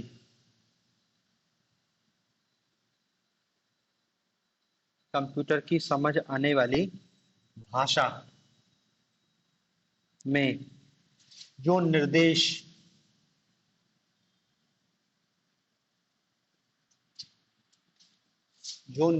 समूह कंप्यूटर को भेजता है,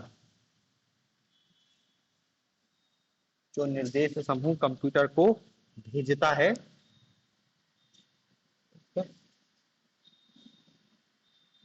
उन्हें प्रोग्राम कहा जाता है। ठीक है ना। तो जो प्रोग्राम है वो कंप्यूटर को दिया गया निर्देश है, लेकिन एक ऐसा निर्देश है जो कंप्यूटर की समझ आने वाली भाषा, मतलब मशीन लैंग्वेज में दिया जाता है। ऐसे समूह को हम क्या है, प्रोग्राम कहते हैं। कंप्यूटर की समझ आने वाली भाषा में दिया जाता है। नहीं तो क्या है, प्रोग्राम अपनी भाषा में लिखते हैं, उसका ट्रांसलेट करवा के फिर कंप्यूटर तक पहुंच जाते हैं। प्रोग्राम अपनी भाषा में भी लिखा जाता है लेकिन उसको फिर ट्रांसलेटर करते हैं। हम देखते हैं, हमने तो पढ़ा ना, लैंग्वेज ट्रांसलेटर का उपयोग किया जाता है। और जो इस प्रोग्राम को बनाता है उसको हम प्रोग्रामर कहते हैं।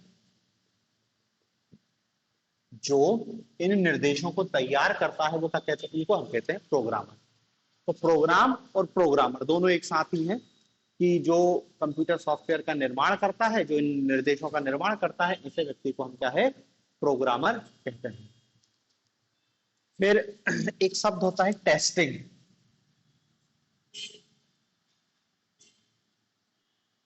टेस्टिंग टेस्टिंग क्या होती है कि किसी सॉफ्टवेयर प्रोग्राम में गलतियों को खोजने की प्रक्रिया। देखो जो लिख रहा हूं वही है, शब्दों को पकड़ के क्वेश्चन पूछे जाएगा। किसी सॉफ्टवेयर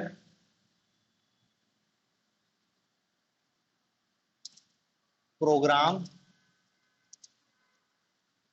में गलतियों को ढूंढने की प्रक्रिया, गलतियों को ढूंढने की प्रक्रिया गलतियों को फाइंड करने या सर्च करने की प्रक्रिया, एरर्स को खोजने की प्रक्रिया। एरर्स को गलतियों के कोष्टक में लिख लेना, एरर्स, एरर्स को खोजने की प्रक्रिया क्या कहलाती है? टेस्टिंग। एरर्स को खोजने की प्रक्रिया को कहते हैं हम टेस्टिंग। ठीक है। फिर एक शब्द और यूज में आता है जिसको कहते हैं बग। BUG, bug. बग क्या है? कंप्यूटर प्रोग्राम में होने वाले एरर्स या गलतियों को बग कहते हैं। कंप्यूटर प्रोग्राम में होने वाली गलतियों, तो गलतियों के लिए क्या शब्द है? एरर्स। गलतियों को बग कहते हैं। कंप्यूटर प्रोग्राम में होने वाली गलतियों को बग कहते हैं। और जब तक इन बग को नहीं हटाएंगे कोई कंप्यूटर सही ढंग से, वो प्रोग्राम सही नहीं चलेगा। प्रोग्राम को सुधारना, सॉफ्टवेयर तभी सही चलेगा जब उससे हमको क्या है? बग निकाल देंगे। फिर बग से ही एक शब्द बनता है, इसको कहते हैं D bugging.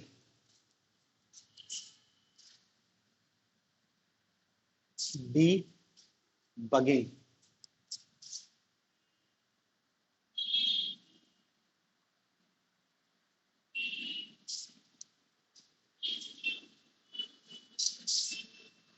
Debugging, BUGGING,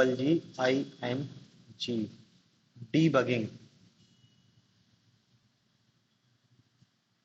debugging, तो देखो डीबगिंग क्या है? किसी सॉफ्टवेयर प्रोग्राम में गलतियों को सुधारने की प्रक्रिया। गलतियों को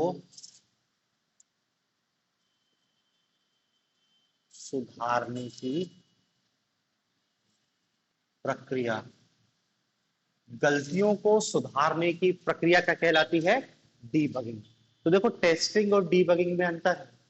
प्रोग्राम में गलतियों को खोजने की प्रक्रिया, हम सामान्यतः क्या समझ लेते हैं? बग तो सबको पता रहता है और बग का फिर डीबगिंग पता रहता है कि बग को गलती कहते हैं, तो गलती को ढूंढने की प्रक्रिया को डीबगिंग कह देंगे। लेकिन गलतियों को ढूंढने की प्रक्रिया टेस्टिंग कहलाती है, और जो गलती पकड़ा जाती है उसको बग कहते हैं, और उसको जब सुधारा जाता है तो उसको डीबगिंग कहते हैं।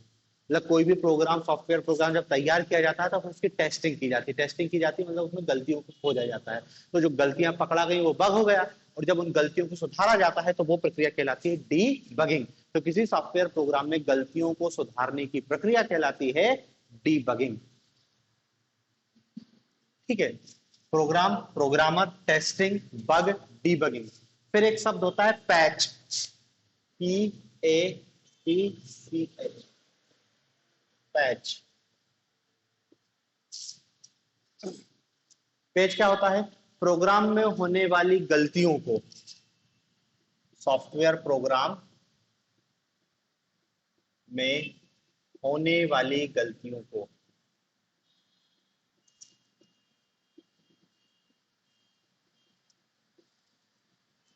सॉफ्टवेयर प्रोग्राम में होने वाली गलतियों को छोटे सॉफ्टवेयर की मदद से सही करना। छोटे सॉफ्टवेयर की मदद से सही करना, सही करना पैच कहलाता है, या सुधारना क्या कहलाता है?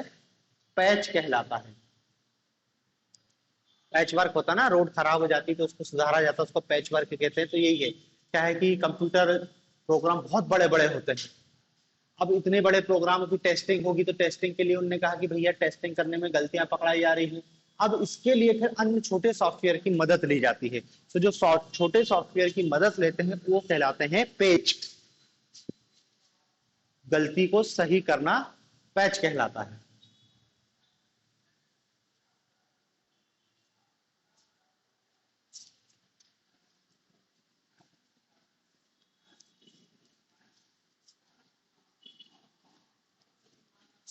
पैच। फिर एक शब्द होता है post. POST, post. Post, post क्या है?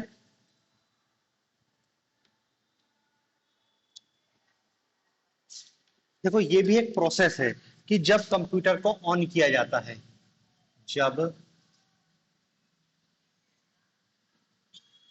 कंप्यूटर को ऑन किया जाता है,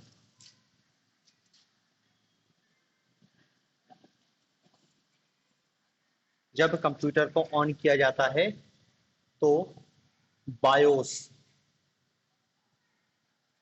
बायोस सभी कंप्यूटर उपकरण, सभी कंप्यूटर उपकरण जैसे keyboard, mouse, keyboard, mouse, memory, मतलब जो भी है उदाहरण के लिए बता दिया, सभी कंप्यूटर उपकरणों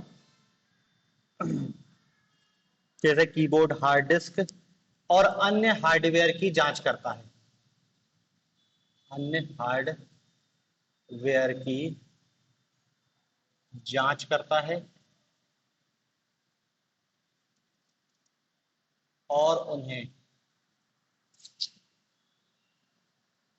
काम करने योग्य बनाता है, काम करने योग्य बनाता है और उन्हें काम करने योग्य बनाता है। ये प्रक्रिया कहलाती पोस्ट। ठीक है ना? जब कंप्यूटर को ऑन किया जाता है तो बायोस, बायोस का तो पहले ही बता दिया था, फुल फॉर्म हमने जान लिया था। बेसिक इनपुट आउटपुट डिवाइस को बायोस कहते हैं, जो क्या करता है, कंप्यूटर की इनपुट और आउटपुट डिवाइस के बीच सामंजस्य का काम करता है, उसको बायोस कहते हैं, बेसिक इनपुट आउटपुट डिवाइस। तो ये पोस्ट क्या है कि जो कंप्यूटर को ऑन किया जाता है तो बायोस सभी प्रकार के उपकरणों, सभी हार्डवेयर को रेडी करता है, उनकी जांच करता है वो सही है कि नहीं, और उनको काम करने योग्य बनाता है। ये पूरी प्रक्रिया कहलाती है पोस्ट। अब देखो, पोस्ट से मिलता जुलता ही एक शब्द और है, इसका अर्थ एक शब्द उपयोग में लाता है, बूटिंग प्रोसेस, बूट करना, बूटिंग प्रोसेस।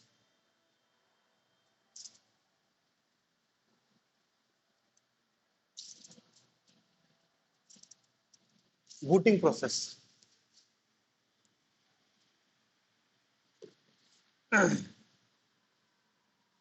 देखो बूटिंग प्रोसेस क्या है कि जब हम कंप्यूटर को स्टार्ट करते हैं तो स्टार्ट करने से लेकर कंप्यूटर की डेस्कटॉप शो होने तक बूटिंग प्रोसेस क्या है, बूटिंग प्रोसेस को परिभाषित करते हैं, कंप्यूटर को स्टार्ट करने से लेकर, कंप्यूटर को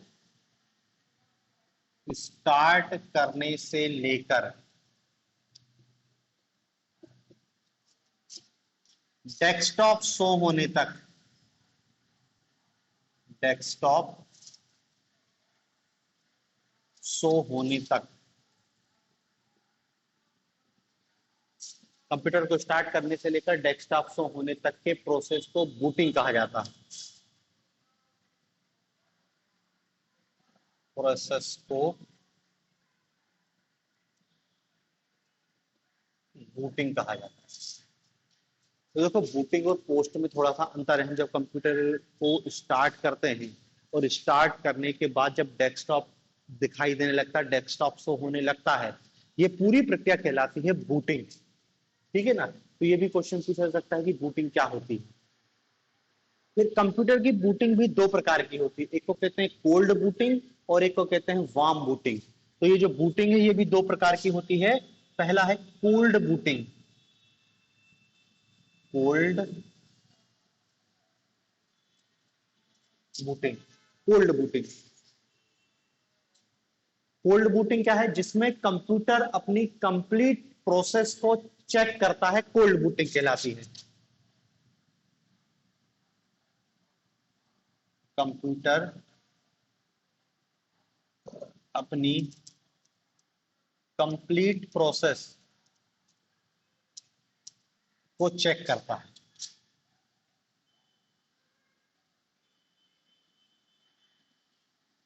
कंप्यूटर अपनी कंप्लीट प्रोसेस को चेक करता है, कोल्ड बूटिंग कहलाता है।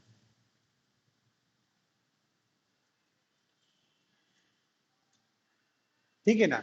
और देखो ये कोल्ड बूटिंग कब होती है? कोल्ड बूटिंग तब होती है जब हम कंप्यूटर की बटन को बंद करते हैं। कंप्यूटर के बटन को बंद, बंद मतलब power of, power of, power of या आप उसको कहते हैं शट डाउन।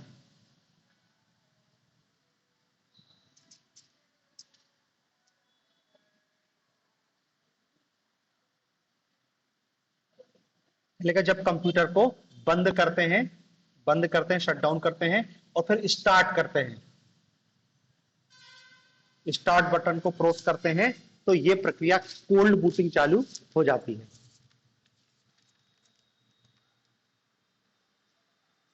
ठीक है ना। मतलब देखो सीधे सीधे कोल्ड बूटिंग क्या है?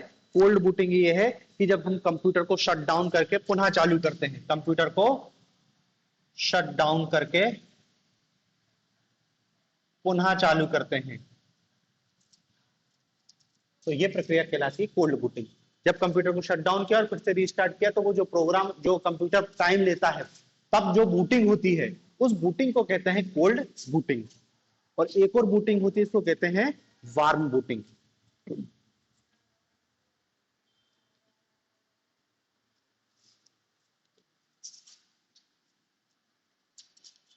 दूसरी होती है वार्म बूटिंग। वार्म बूटिंग,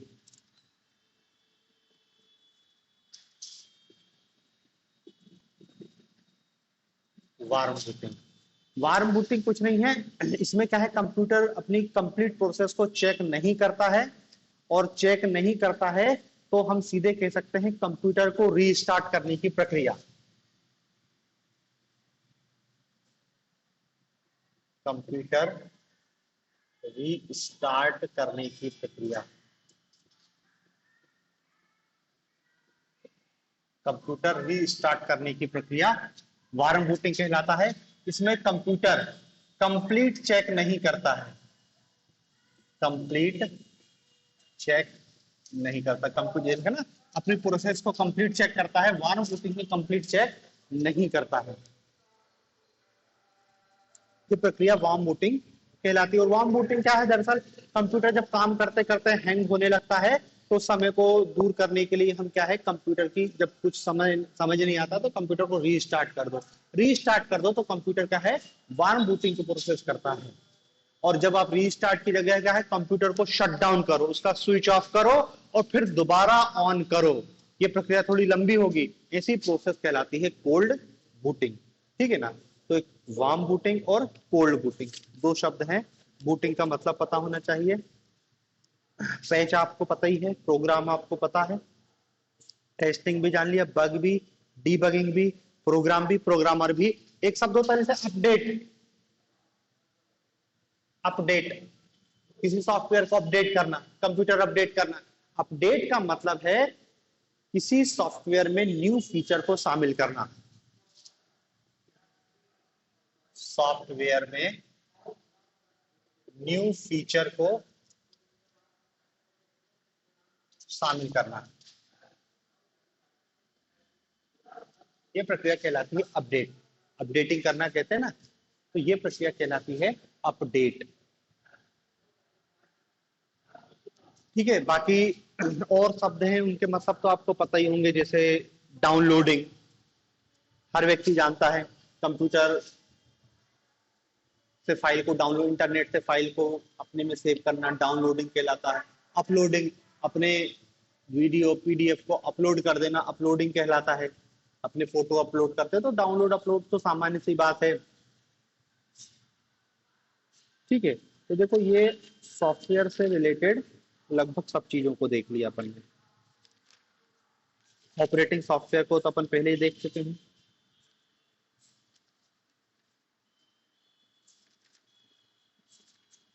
ठीक है, ये हमारा सॉफ्टवेयर वाला टॉपिक कंप्लीट होता है। अब इसमें हमको जो दूसरा टॉपिक देखना है वो है कंप्यूटर की भाषाएं, लैंग्वेज ऑफ कंप्यूटर। उसको अपन अब कल देखेंगे।